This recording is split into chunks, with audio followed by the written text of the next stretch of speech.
जय हिंद, वंदे मातरम। शिवान सर के YouTube channel पर एक बार फिर से आप सभी का स्वागत है। तो आज की ये वीडियो डीएलएड थर्ड सेमेस्टर वालों के लिए है। हिंदी मैराथन क्लास हमने आज रिकॉर्ड की है, जिसमें आपका फुल सिलेबस कंप्लीट किया है। यूपी टेट और सी टेट के एग्ज़ाम में भी आपको हिंदी अच्छे से आनी चाहिए, इसीलिए इस वीडियो में मैंने संधि, समास, उपसर्ग, प्रत्यय, वाक्य सभी कुछ अच्छे से कवर किया है। तो वीडियो को आपको पूरा देखना है, बिल्कुल भी स्किप नहीं करना है। चलिए वीडियो शुरू करते हैं बिना किसी देरी के। तो सबसे पहले हम शब्द की बात करते हैं। सबसे पहले हम शुरुआत करेंगे शब्द से, शुरू से लेकर अंत तक चलना है, ठीक है। तो शब्द किसे कहते हैं? वर्णों के सार्थक समूह को हम शब्द कहते हैं।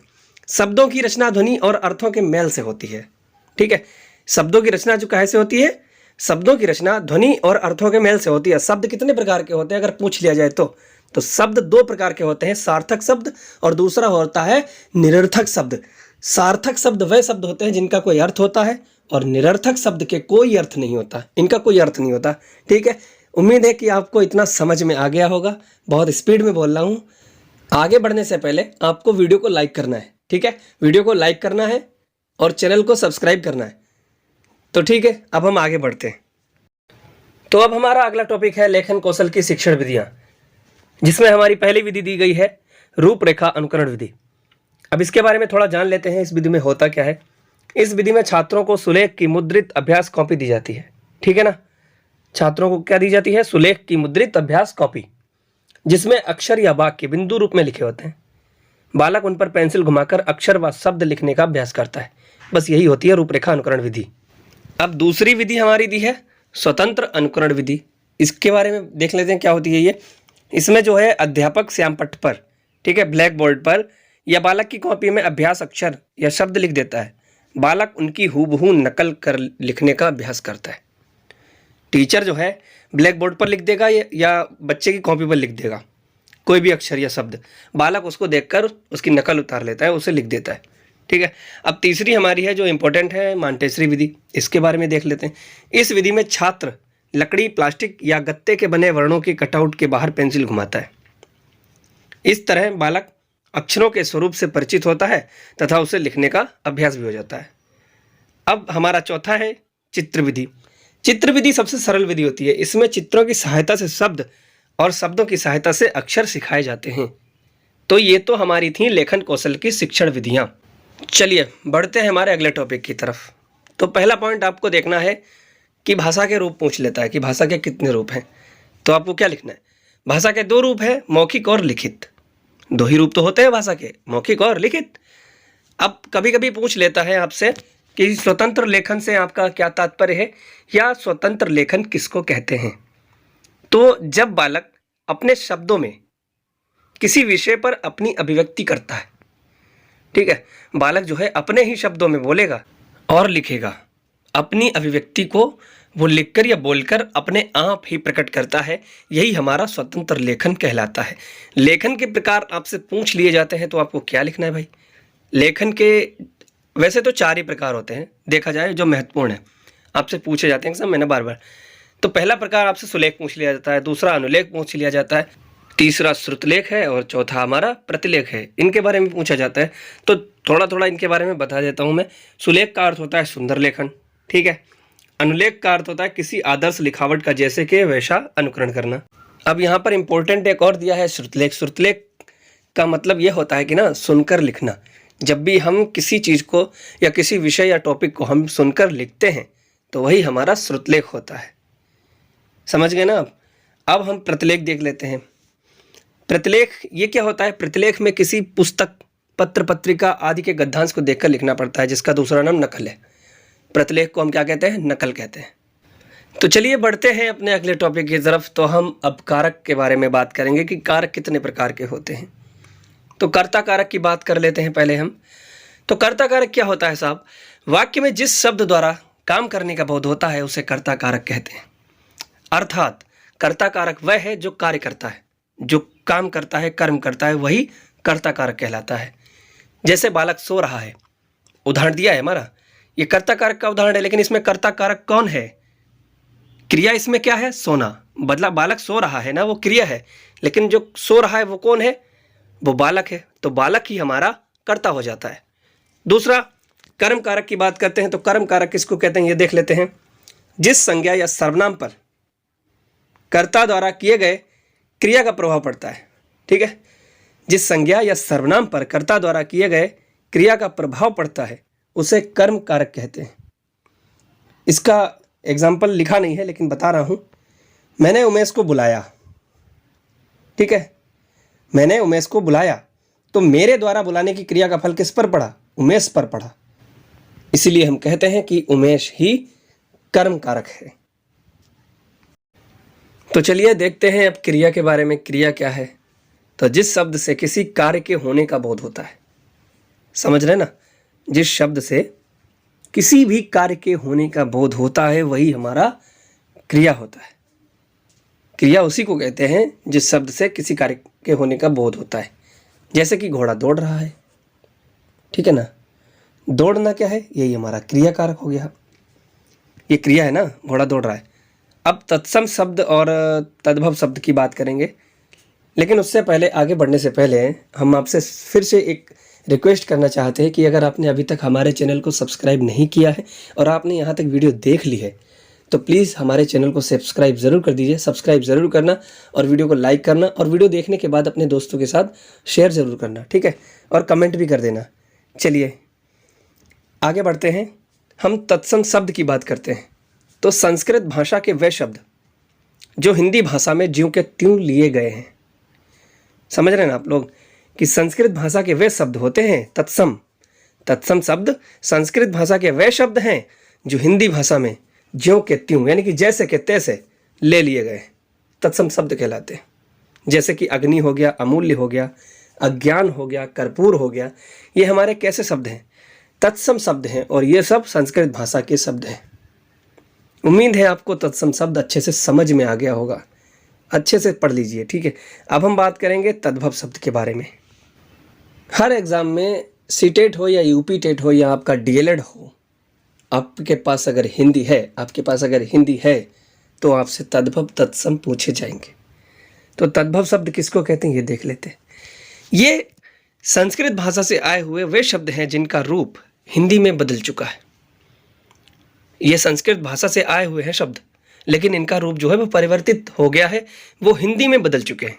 जैसे कि आग, अभी हमने क्या देखा कि तत्सम शब्द में अग्नि लिखा था जो कि संस्कृत भाषा का शब्द है, इसीलिए वो तत्सम शब्द है। और ये आग है, हिंदी शब्द है ना आग, तत्सम शब्द नहीं है, ये तद्भव शब्द है। अब देख लेते हैं कि देशज शब्द के बारे में। ये शब्द अपने देश में ही स्थानीय बोलियों आदि से निर्मित हैं। आपने देखा होगा आपके गांव क्षेत्र में या आप शहरी क्षेत्र में भी रहते हैं, आप जहां भी रहते हैं, आपकी खुद की भाषा में कुछ ना कुछ शब्द होंगे। जैसे कि हमने एग्जाम्पल में लिया है भौजी, बहनियाँ, ये शब्द ऐसे हैं जो आपके एरिया में, आपके क्षेत्र में बोले जाते हैं, आप खुद बोलते हैं इनको, ठीक है। तो अब हम हमारे इम्पोर्टेंट टॉपिक की तरफ बढ़ते हैं जो कि है उपसर्ग एवं प्रत्यय। आपने सीटेट का एग्ज़ाम दिया हो या यूपी टेट का एग्ज़ाम दिया हो, आपने जो भी एग्ज़ाम दिया है डीएलएड का या किसी का भी, तो आपसे उपसर्ग प्रत्यय के बारे में पूछा जाता है। कन्फर्म है, लिख के ले लीजिए आप। तो उपसर्ग किसे कहते हैं सबसे पहले हम ये देख लेते हैं। उपसर्ग क्या है? जो शब्दांश शब्दों के आदि का अर्थ होता है शुरू में या प्रारंभ में, ठीक है। जो शब्दांश शब्दों के आदि यानी शुरू में जुड़कर उनके अर्थ में कुछ विशेषता लाते हैं उपसर्ग कहलाते हैं। समझ गए ना आप? उपसर्ग जो है वो शब्द के शुरू में जोड़े जाते हैं। जैसे कि अतिरिक्त में अति उपसर्ग है। प्रत्यय के बारे में बात करें तो प्रत्यय क्या होता है ये देख लेते हैं सर जी। यह शब्दों के अंत में जुड़कर उनके अर्थ में विशेषता या परिवर्तन लाते हैं। दोनों बातों में अंतर समझ रहे हैं ना? उपसर्ग जो है शब्द के प्रारंभ में लगते हैं, शुरू में, और प्रत्यय जो है वो शब्द के अंत में जोड़ा जाता है। जैसे चमक में का प्रत्यय है, चमक में चा मा, आगे अंत में क्या है? का दिया है ना, तो का ही हमारा प्रत्यय हो जाएगा। चलिए, उम्मीद है आपको अच्छे से समझ में आ रहा होगा और मैं अच्छे से समझा पा रहा हूँ। हिंदी व्याकरण की बात हो और संधि विच्छेद आपसे ना पूछा जाए, संधियों के बारे में ना पूछा जाए, ऐसा तो संभव ही नहीं है। तो संधि क्या होती है, सबसे पहले ये देख लेते हैं। अगर आप डीएलएड का एग्ज़ाम देंगे ना, तो आपसे संधि की परिभाषा भी पूछ सकता है कि संधि की परिभाषा लिखिए और संधि के प्रकार बताइए। तब आपको क्या लिखना है कि दो वर्णों के सहयोग से होने वाले परिवर्तन को हम क्या कहते हैं, संधि कहते हैं। बहुत जगह बुक्स में आपको परिवर्तन की जगह विकार लिखा होगा, तो आपको चिंता करने की बात नहीं है, विकार का मतलब ही परिवर्तन होता है। तो दो वर्णों के सहयोग से होने वाले परिवर्तन को हम संधि कहते हैं। अब संधि कितने प्रकार की होती है, अगर खाली यही पूछ लिया जाए, चाहे आपका ऑब्जेक्टिव में ये प्रश्न आ जाए बहुविकल्पीय में, तब भी आपको लिखना है संधि 3 प्रकार की होती हैं, स्वर संधि, व्यंजन संधि और हमारी होती है तीसरी कौन सी, विसर्ग संधि। तो स्वर संधि किसको कहते हैं, अकेले ये भी प्रश्न आ सकता है कि स्वर संधि की परिभाषा लिखिए। तो आपको लिखना है कि स्वर के साथ स्वर का मेल होने पर जो परिवर्तन होता है ना, उसे ही हम स्वर संधि कहते हैं। स्वर संधि के कितने भेद हैं, स्वर संधि के भी भेद हैं, ये भी देखना आप कि संधि के 3 प्रकार हैं, स्वर संधि, व्यंजन संधि, विसर्ग संधि, और इनके भी प्रकार हैं जो यहाँ पर संधि दी। तो स्वर संधि के भी प्रकार हैं, कितने हैं, 5 प्रकार हैं, 5 भेद हैं। ठीक है, कौन कौन से भेद हैं, दीर्घ संधि, गुण संधि, वृद्धि संधि, यण संधि, अयादि संधि। ये हमारी किस संधि के भेद हैं, स्वर संधि के भेद हैं। तो पहले सबसे हम दीर्घ संधि के बारे में पढ़ेंगे। ह्रस्व या दीर्घ, छोटा आ, छोटी ई, छोटो ऊ के बाद ह्रस्व या दीर्घ, छोटा आ, छोटी ई, छोटो ऊ आ जाए तो ये आपस में मिलकर क्रमशः क्या हो जाते हैं, बड़े बन जाते हैं, बड़े अक्षर, यानी कि दीर्घ, बड़ा आ, बड़ी ई, बड़ो ऊ हो जाते हैं।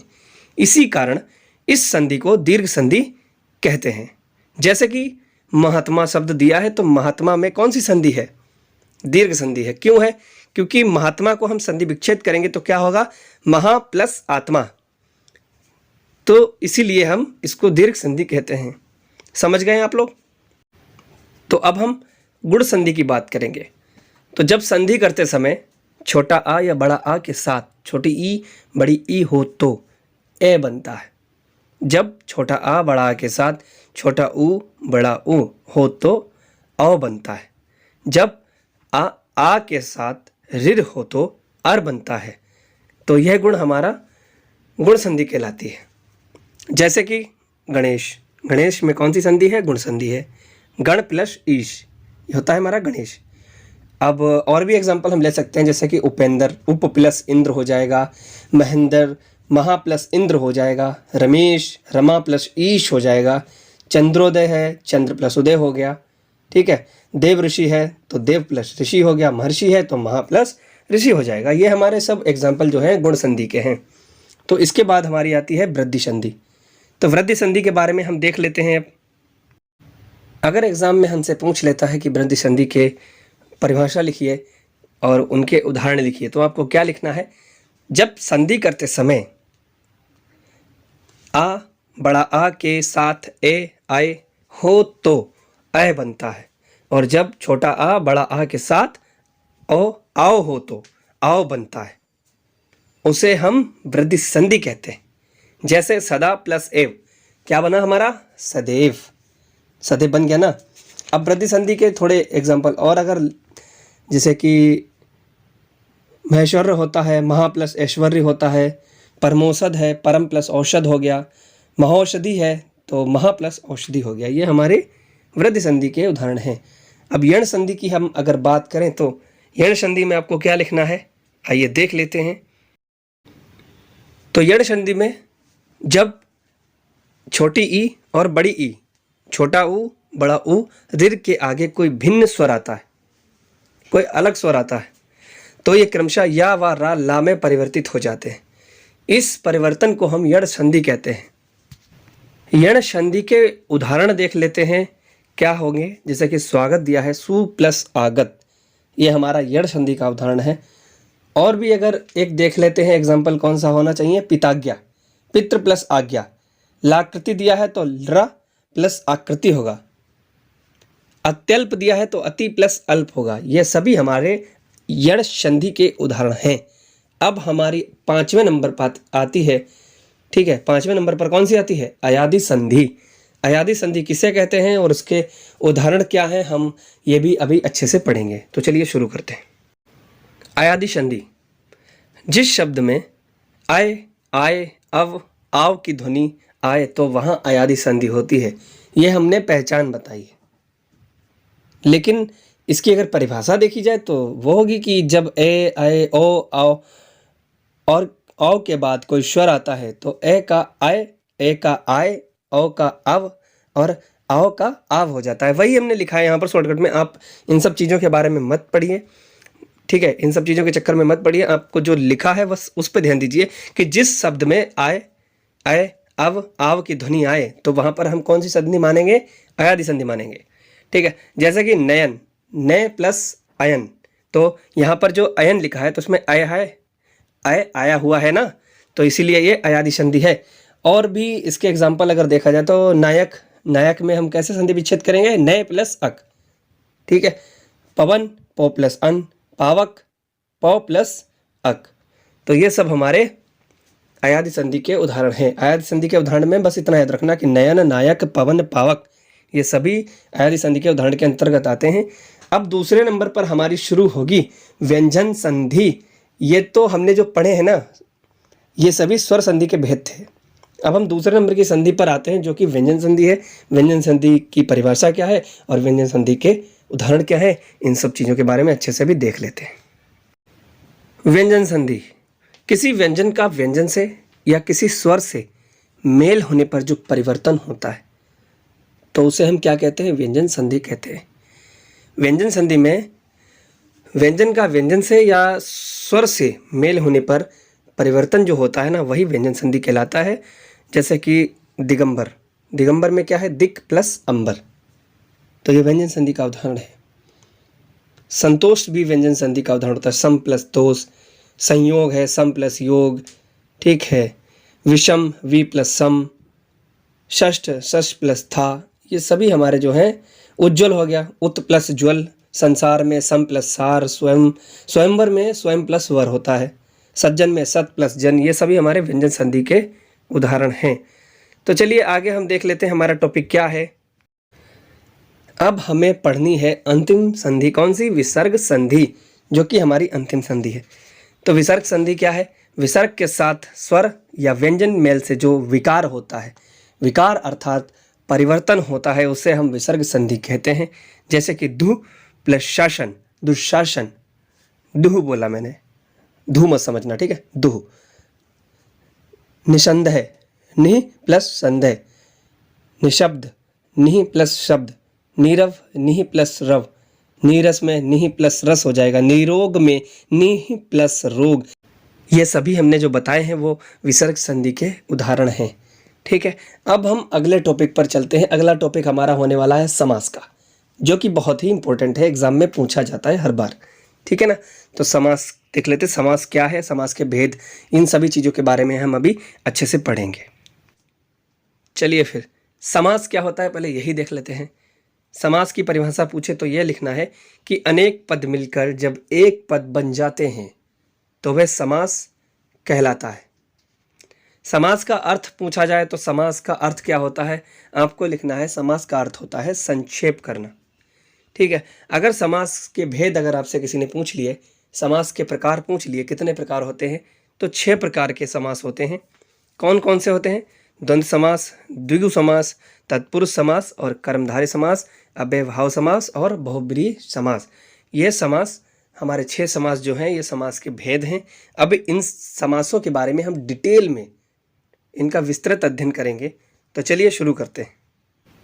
तो समास में सबसे पहले हम पढ़ेंगे द्वंद्व समास के बारे में। द्वंद्व समास बहुत पूछा जाता है। समास का वह रूप जिसमें प्रथम और द्वितीय दोनों पद प्रधान होते हैं, उसे हम द्वंद्व समास कहते हैं। जैसे कि आजकल, आज और कल, नीचे ऊपर, दूध रोटी, ये हमारे द्वंद्व समास के उदाहरण हैं। और हाँ, इसमें जो योजक चिन्ह जो लगा है ना, जो नीचे ऊपर, दूध रोटी, आज और कल, ठीक है, ये जिस भी शब्द में मिल जाए तो समझ लेना कि उस शब्द में द्वंद्व समास है। और विपरीत होंगे एक दूसरे के, जैसे नीचे और ऊपर, आज और कल, दूध और रोटी। और भी अगर उदाहरण देखें तो माता पिता, माता और पिता, भाई बहन होगा, भाई और बहन, राम योजक चिन्ह जुड़ा होगा कृष्ण से, राम और कृष्ण हो जाएगा। पाप पुण्य होगा, ठीक है, पाप और पुण्य। सुख दुख जुड़ा होगा योजक चिन्ह से, जैसे ये नीचे ऊपर लिखा है, ठेस लगा है बीच में जो, वही होता है योजक चिन्ह। तो सुख और दुख होगा, तो सुख, इसको क्या लिखेंगे, सुख और दुख। पाप और पुण्य, ये हमारे इसी तरह से द्वंद्व समास के उदाहरण हैं। और आपको अच्छे से ये बात शॉर्ट ट्रिक में याद रखनी है कि ये जो योजक चिन्ह से जुड़े होंगे ना, वो अधिकतर द्वंद्व समास ही होते हैं, ठीक है। अगला हमारा समास आता है द्विगु समास। अब द्विगु समास में क्या होता है कि जिस समास में पूर्व पद संख्यावाचक हो, द्विगु समास कहलाता है, यानी कि पहला पद हमारा संख्यावाचक होगा। जैसे कि नवरत्न आपके सामने लिखा हुआ है, नवरत्न में नव जो लिखा है ना, वो उसका अर्थ होता है 9, और रत्न का मतलब रत्न का समूह। 9 रत्नों का समूह हमारा नवरत्न है, यानी कि द्विगु समास है। त्रिभुवन, तीनों भुवनों का समूह। सप्त द्वीप, 7 द्वीपों का समूह। 7 मंजिल, 7 मंजिलों का समूह। ये सभी हमारे द्विगु समास के उदाहरण हैं। अगला समास हमारा आने वाला है तत्पुरुष समास। चलिए तत्पुरुष समास देख लेते हैं। अब तत्पुरुष समास में लिखना है हमें, जिस समास में पूर्व पद गौड़ तथा उत्तर पद प्रधान हो, वह तत्पुरुष समास कहलाता है। इनके दोनों पदों के बीच परसर्ग का लोप रहता है। परसर्ग लोप के आधार पर तत्पुरुष समास 6 प्रकार के होते हैं: कर्म तत्पुरुष, करण तत्पुरुष, संप्रदान तत्पुरुष, अपादान, संबंध, अधिकरण, ठीक है। तो इनका एग्जाम्पल क्या होगा, राजा का पुत्र, जैसे राजपुत्र। गुणहीन दिखाए तो गुणों से हीन। मतदाता, मत को दान करने वाला, इसमें आ गया कर्ण तत्पुरुष। कर्ण तत्पुरुष में क्या आएगा, जन्म से उत्पन्न, जन्मजात। गुणहीन, गुणों से हीन, कर्ण तत्पुरुष है, ठीक है। ऐसे ही हमारे होंगे। और अब हम पढ़ेंगे कर्मधारय समास के बारे में। कर्मधारय समास में लिखना है कि जिसका पहला पद विशेषण है और दूसरा पद विशेष्य हो, वह हमारा कर्मधारय समास कहलाता है। जैसे कि उदाहरण दिया है, नीलकमल, नीला है जो कमल। काली मिर्च, काली है जो मिर्च, वो हमारा कर्मधारय समास है। पीताम्बर, पीला है अंबर। सद्गुण, सद है गुण। चंद्रमुखी, चंद्र के समान मुख वाली, ठीक है। ये सभी हमारे कर्मधारय समास के उदाहरण हैं। अगला हमारा समास है अव्ययभाव समास। चलिए अव्ययभाव समास के बारे में पढ़ लेते हैं। अव्ययभाव समास में लिखना है कि जिस समास में पूर्व पद अव्यय हो, अव्ययभाव समास कहलाता है। जैसे आजीवन यानी कि जीवन भर, प्रतिदिन यानी कि प्रत्येक दिन, तो यही हमारे अव्ययभाव समास के उदाहरण हो जाते हैं। यथा स्थान भी होता है कि स्थान के अनुसार, यथा समय यानी कि समय के अनुसार, ठीक है ना। यही हमारे अव्ययभाव समास के उदाहरण हैं। अंतिम हमारा समास है, उसे हम कहते हैं बहुब्रीहि समास। तो बहुब्रीहि समास को अच्छे से समझ लेना, ठीक है। बहुब्रीहि समास बहुत ही इंपॉर्टेंट है, महत्वपूर्ण है, एग्जाम में आता ही आता है। तो बहुब्रीहि समास में आपको लिखना है कि बहुब्रीहि समास वह समास होता है जिसमें दोनों पद में कोई पद प्रधान नहीं होता। इसके दोनों पदों में कोई भी पद प्रधान नहीं होता। दोनों पद अपना मूल अर्थ खोकर अन्य अर्थ प्रकट करने लगे तो उसे बहुब्रीहि समास कहते हैं। जैसे कि त्रिनेत्र, ठीक है, त्रि प्लस नेत्र, ये 2 पद हैं इसमें। इसका अर्थ क्या हुआ, 3 है नेत्र, यानी कि कौन, शिवजी। अर्थ किसके लिए प्रकट हुआ, यहाँ पर शिवजी के लिए हुआ। ऐसे ही हमारा है महात्मा, महानात्मा, ठीक है। लंबोदर, लंबा है उदर जिनका, किसका लंबा उदर है, गणेश जी का। गिरधर, गिरी को धारण करने वाले अर्थात श्री कृष्ण। मक्खी चूस, बहुत कंजूस व्यक्ति। ये हमारे जो है बहुब्रीहि समास के उदाहरण हैं। उम्मीद है आपको समास, संधि, उपसर्ग, प्रत्यय सभी कुछ बहुत ही अच्छे से समझ में आया होगा। चलिए अंतिम टॉपिक की तरफ बढ़ते हैं। यहाँ हम देखेंगे कि वाक्य के भेद। रचना के आधार पर वाक्य के 3 भेद हैं जो कि एग्जाम में पूछे जाते हैं, बस उन्हीं को हमने लिया है। तो पहला है सरल वाक्य। सरल वाक्य किसे कहते हैं, जिन वाक्य में केवल एक ही उद्देश्य और एक ही विषय होता है, उन्हें सरल वाक्य या साधारण वाक्य कहते हैं। जैसे कि मुकेश पढ़ता है, ये हमारा सरल वाक्य है ना, बिल्कुल सरल वाक्य। तो चलिए अब हम संयुक्त वाक्य और मिश्र वाक्य के बारे में देख लेते हैं। संयुक्त वाक्य किसे कहते हैं, जिन वाक्य में 2 या 2 से अधिक सरल वाक्य योजकों से जुड़े हों, उन्हें संयुक्त वाक्य कहते हैं। जैसे सत्य बोलो पर असत्य नहीं। और मिश्र वाक्य में हमको क्या लिखना है कि जिस वाक्य में 1 से अधिक वाक्य मिले हों, ठीक है ना। मिश्र वाक्य कौन सा होगा? जिस वाक्य में एक से अधिक वाक्य मिले हों किंतु एक प्रधान उपवाक्य तथा शेष आश्रित उपवाक्य हों, मिश्रित वाक्य कहलाता है। एग्जाम्पल के तौर पर हम उदाहरण देख लेते हैं कि जैसे कि यहाँ पर लिखा हुआ है कि यदि परिश्रम करोगे तो पास हो जाओगे, यदि परिश्रम करोगे तो पास हो जाओगे, ये हमारा मिश्र वाक्य है। तो इस वीडियो में हमने हिंदी के सभी इंपॉर्टेंट टॉपिक जो कि एग्जाम में आते ही आते हैं, चाहे सीटेट का हो, यूपी टेट का हो या आपका बीएड या बीटीसी डीएलएड का हो, उन सभी टॉपिक को हमने कवर किया है, अच्छे से समझाया है। अगर आपको ये वीडियो पसंद आई है, समझ में आई है, मैंने जो भी पढ़ाया है आपको अगर वो पसंद आया है, समझ में आया है, तो इस वीडियो को आपको लाइक करना है, अपने दोस्तों के साथ शेयर करना है, एक प्यारी सी कमेंट करनी है और चैनल को अगर अभी तक सब्सक्राइब नहीं किया है तो लाल वाला बटन दबा के चैनल को सब्सक्राइब कर दो। आप हमें इंस्टाग्राम पर फॉलो कर सकते हैं, हमारी आईडी है, यूज़र नेम है @शिवानसर, और टेलीग्राम चैनल को भी ज्वाइन कर सकते हैं @शिवानसर। आपको लिंक डिस्क्रिप्शन में मिल जाएंगी। मिलते हैं किसी नए टॉपिक पर, किसी नई वीडियो में। तब तक के लिए जय हिंद, वंदे मातरम।